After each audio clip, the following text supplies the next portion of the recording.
You made it. Very glad for that. Very excited for Fisher Poets 21st year, and very excited to officially introduce Rich, who's been coming to Astoria for Fisher Poets almost every single year since its inception in '98, and who has been, and this is his rookie first year emceeing, which I'm so honored actually. Second? I was lied to. Johnny B told me he doesn't know anything, clearly. He's just too busy running everything else. But Rich, who has fished for 35 years over 3 states, Alaska, Washington, and Oregon, which is where we are, salmon, albacore, and halibut, and just hung up his gear in 2012 or so. Really excited to hear what he has. And thank you again, Rich, and enjoy. See you guys in a bit. Hi, I would rattle on more about myself, but we're trying to keep everybody within 15 minutes, and mine are close to that, so I might as well get on with it. I got 2 poems, an old one and a new one, and I'll do the old one first, and it's called Right of Way. Captain called the new hand up to the wheel, said, "How's it going, kid? Think you can drive a boat like this?" "Not sure," says Rolf. I don't know if I feel..." "Nothing to it, really. Stay alert, and you can't miss. Here's the compass, here's the pilot, here's the plotter, here's the throttle. Keep the cursor on the AB line right there. There's not a lot that'll trip you up. I gotta rest. I'm on my 13th cup of coffee. Though it's only been 4 hours since I let the mate go off, he'd been standing at the wheel straight through from 4 to midnight, and I knew he'd be a wreck. So even though I'm still wound up tight from not sleeping, from the stress of trying to get these fish to town before the storm hits and the fleet runs in and knocks the dock price down, with 20 tons of black cod here, we got a lot to lose. Instead of smiling at the bank, we'd just be blubbering the blues. So I got to get some sleep, just an hour or 2 till I get caught up. Then I'll come and take her back. Remember, turn to starboard is what you want to do if a boat is coming at you and you're on the same track. Port to port, that's red to red, is how you want to take it. Passer.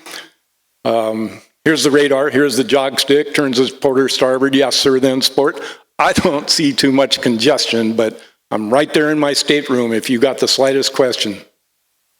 Captain hit the rack, leaving Rolf a deer in the spotlight.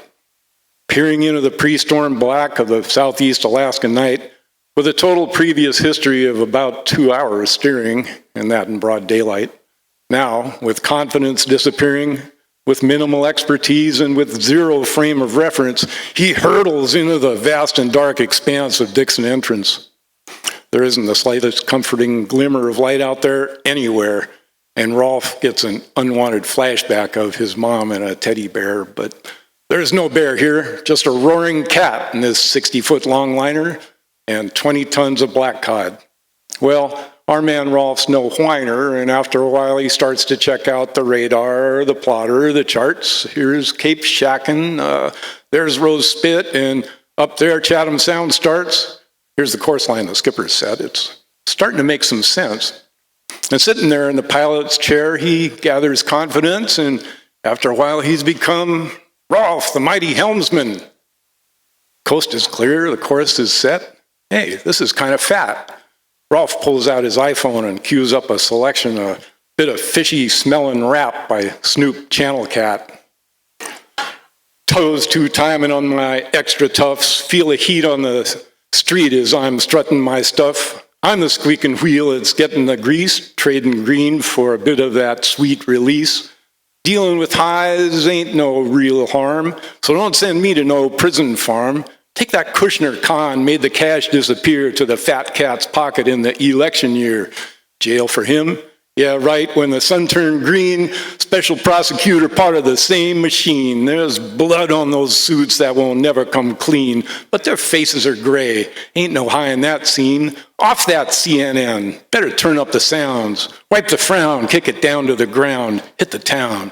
Don't let the creeps drive you round that bend, 'cause living large, that's the best revenge.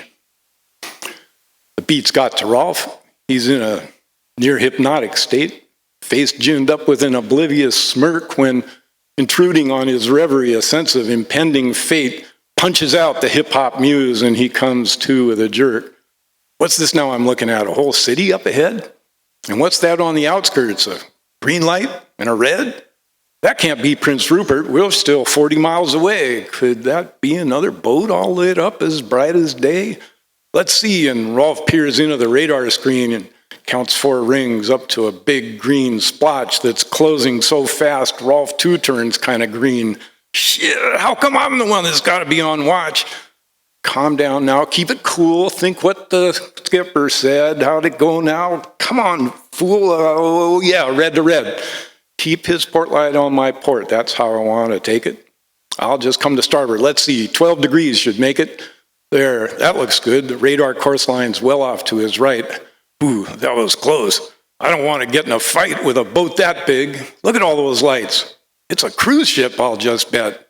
A geezer liner full of folks from Ohio playing roulette and eating king crab and drinking margaritas. That'd be pretty trick. On the other hand, maybe they're all just miserable seasick. This line of thought, which could have led to existential dread, gets cut short as Rolf, with a sinking in his gut, sees the ship is once again directly dead ahead. Oh my God, didn't turn far enough. Now I better cut the crap and get us turning to starboard in a hurry, because this thing is really burning. And so Rolf, in a flurry of action, cuts the pilot, puts his back into the wheel, gives it 40 degrees this time, which for a minute lets him feel some relief till he sees that the red light's gone out. Oh, how am I going to get past to his port? He's right in front of me now. Rolf turns hard right, but the horrible circus of light refuses to pass. On the radar, a large and a much smaller blip merge and form one sickly green mass. Rolf tries to yell for the skipper, but the cry gets stuck in his throat. One last yank on the wheel is all he can do in his final few seconds afloat. The green light goes out. A white light appears. In Rolf's eyes see through fought-back tears the stern light of the cruise ship receding to the west, and he stands transfixed. Oh man, I must be blessed.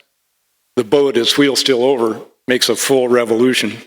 And yet one more before Rolf finally shakes off his confusion and straightens out their heading on the former compass course, and trying to dig himself out of a quagmire of remorse, steers by hand for 2 straight hours till he hears the skipper's voice say, "How'd it go, kid?"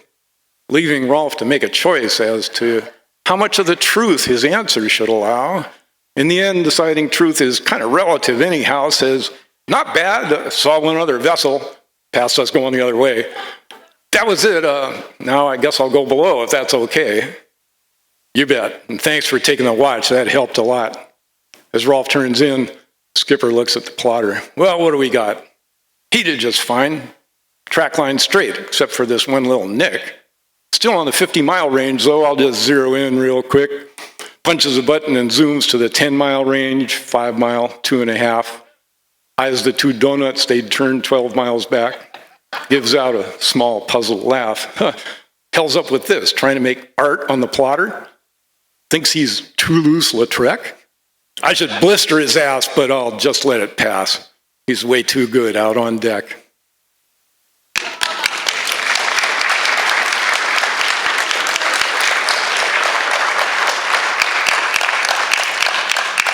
Thanks.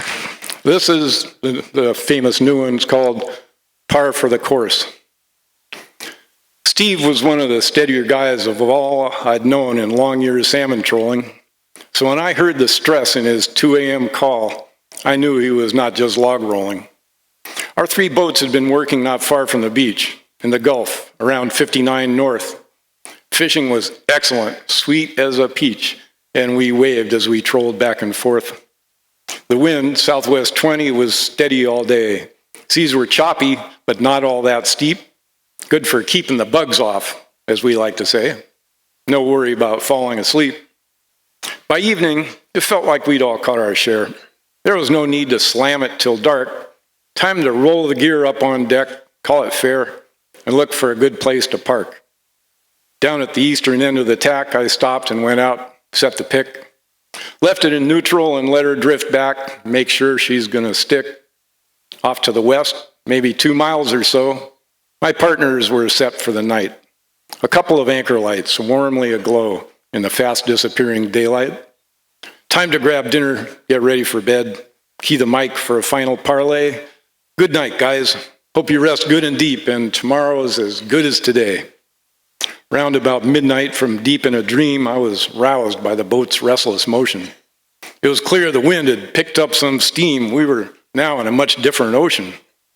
Close to the beach, on a hostile lee shore, not the ideal situation. But the wind was no gale. If it didn't get more, there was no call for real consternation. 2 hours later, woke again to the sound of Steve's radio call. Anyone here? We're dragging. And when I fired up, I found the hydraulics are down. I can't steer. I reached for the mic, but Bob came right back. Got you, partner. We're coming. Don't worry. We're pulling the hook. Then we'll get right on track to toss you a line in a hurry. 2 miles down the beach, a half hour away, my impulse was strong to react. But better hold off and not get in the way. Though it's harder to listen than act. We're inside 10 fathoms now, radioed Steve. Bob came back. We've rigged a line with a float. Now we'll give it a heave. Should drift back to your bow just fine. Through the transmitted combo of words and strained silence, I pieced together the action. A series of futile experiments that failed to produce satisfaction. The stubborn float refused to drift back, instead hanging right off of Bob's stern. So he let out more line and tried a new tack. Dragged it round in a circling turn, hoping to pull it in tight, close enough to be pike-poled. But this try too failed. The outrigger poles made closing too tough and the float stayed far off.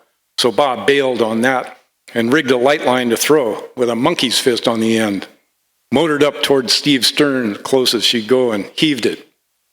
Again, and again, and again, but the line could not be thrown true. The headwind was simply too strong. Each toss began straight, but then sideways it flew, yet another approach going wrong. By now, the shore breakers were not far away from the Valorous, angry and white. It began to seem likely if fate had its way, a disaster would fall on this late summer night. Steve's crew was his family, wife and 2 daughters, Sally and Emily and Jenny. Survival suits might keep them safe in rough waters, but the boat's options, well, there weren't many. The beach here was sandy. You'd hope that a swimmer might make it ashore without harm. But a boat in the surf, chances certainly dimmer, if not zero. My mind went to code red alarm. Was it now time to get a distress call through? Delaying could seem like a crime.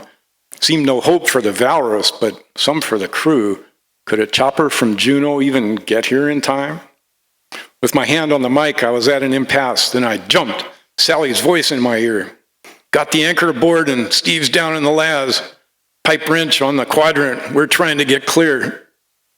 With a rush of relief, but no end of suspense, I imagined Steve there in the dark, gripped strong on the wrench and with focus intense, straining his hardest to hark to Sally's directives relayed by the girls out the door, past the deck, down the hatch. Come to starboard as outside the turbulence swirls. More starboard. Hold steady. Now port, just a scratch.